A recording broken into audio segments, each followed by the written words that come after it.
歡迎收睇《世界觀》。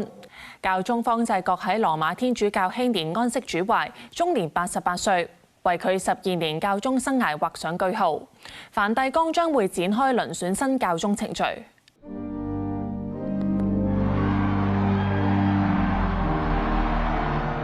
喺羅馬天主教其中一個最重要節日，88歲嘅教宗方濟各即使帶病，星期日仍然喺梵蒂岡聖伯多祿廣場嘅復活節彌撒現身，感動在場3萬幾個以至全球各地嘅信徒。Cari fratelli e sorelle, buona Pasqua。方濟各今年2月中因為肺炎入院。留院超過1個月之後，返梵蒂岡休養。佢喺復活節彌撒上顯得較為虛弱，喺露台露面大約20分鐘之後，坐上教宗座駕向信眾致意，又為嬰兒祝福。冇人諗到1日之後傳出噩耗，梵蒂岡星期一宣布，方濟各喺當日朝早7點35分，即係本港時間同日下晝1點35分離世。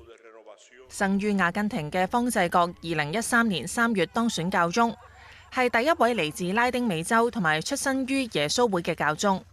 謙遜、簡樸、帶領教廷革新，都係信徒心目中方濟各嘅代名詞。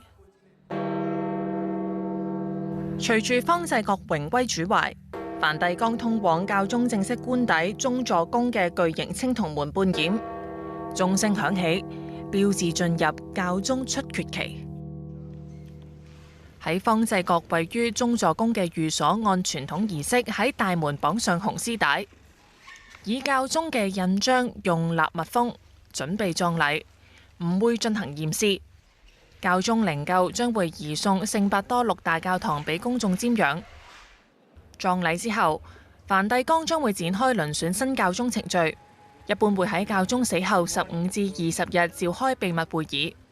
全球130幾個80歲以下合資格樞機將會齊集西斯丁教堂裏邊投票，期間要同外界隔絕，直至選出新教宗為止。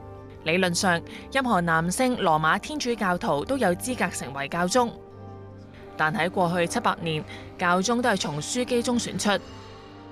美國政治新聞網 Politico 報導，下任教宗熱門人選之一包括70歲梵蒂岡國務卿、意大利樞機帕羅林，佢被視為教廷2號人物，喺重建梵蒂岡同中國之間嘅關係，以及同北京簽署共同任命中國主教嘅協定方面發揮咗關鍵作用。過往266位教宗當中，有217位都係嚟自意大利。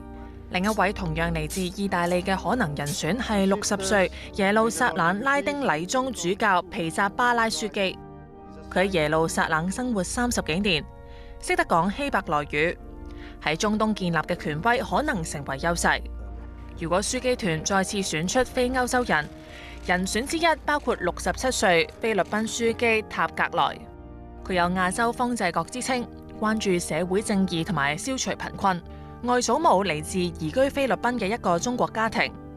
如果當選，將會成為第一位嚟自亞洲嘅教宗。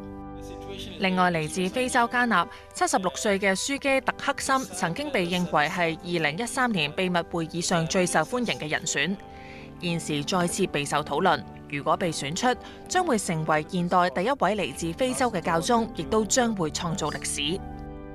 方濟各在位期間任命咗更多嚟自較貧窮地區嘅樞機，打破佢哋以往喺教廷代表性不足問題，顯著改變樞機團嘅地域平衡，可能喺下一任教宗嘅遴選過程中發揮重要作用。我哋聽日繼續世界觀，觀世界。